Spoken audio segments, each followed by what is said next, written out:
It's a very, very important workshop on the Nagoya Protocol.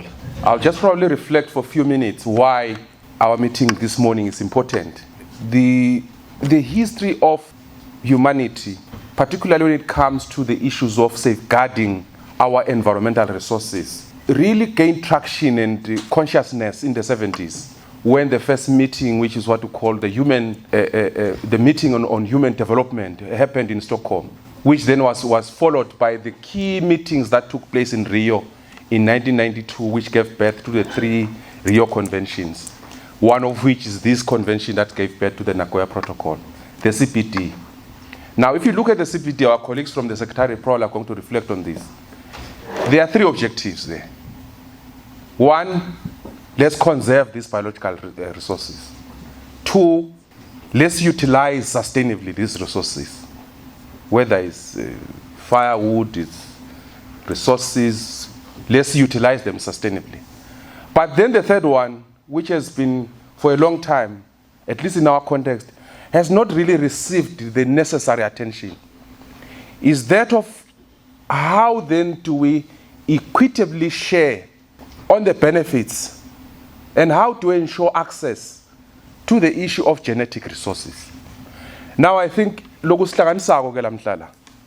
is really to find time and look back and say, as a country, how do we address these issues of genetic resources? I was doing a quick check in terms of the global pharmaceutical industry, and I was shocked to see that 70% of the pharmaceuticals that are used for oncology-related treatment or therapy directly come from genetic resources.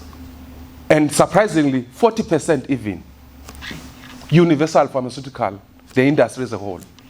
Most of those resources are not just derived from your synthetic chemicals, but they are directly derived from genetic resources. The question is, where are these genetic resources? What is the status of their protection? Who holds knowledge about those resources?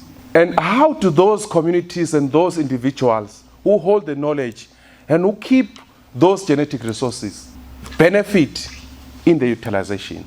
I think our conversation today is about that.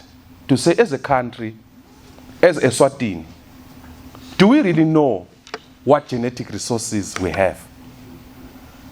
Who holds those genetic resources? Where are they?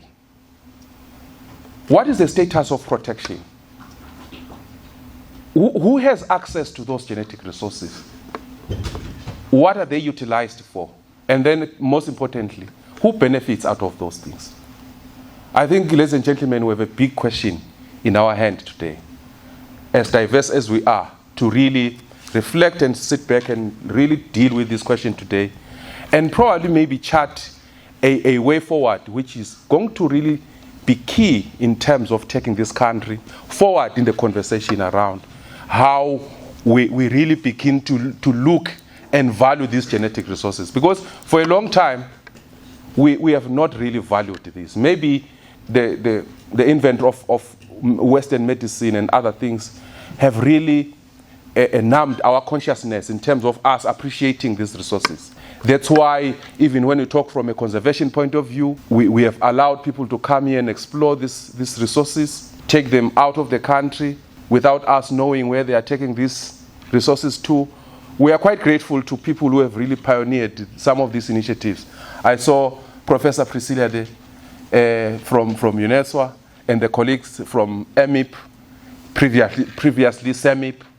We are also grateful to our leaders, particularly in the traditional medicine sector, Boba Makanya and others who have pioneered this discussion around us valuing our genetic resources, Boba Masego, the late, and others who are here today, even young people who are taking interest in the research in these things, particularly these genetic resources.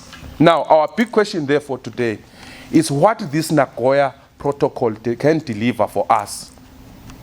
Ours as the Environment Authority, we were part of the negotiations because, as I've said, the 3rd objective of the CPD has not really received the attention. That's why the protocol was negotiated much later in the process, and then culminating in the final agreement around 2010, and being us as a country, being party and signatory to that.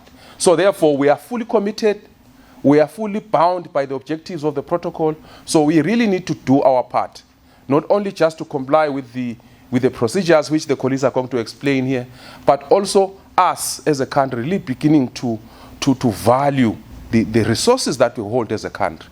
I started with a story here.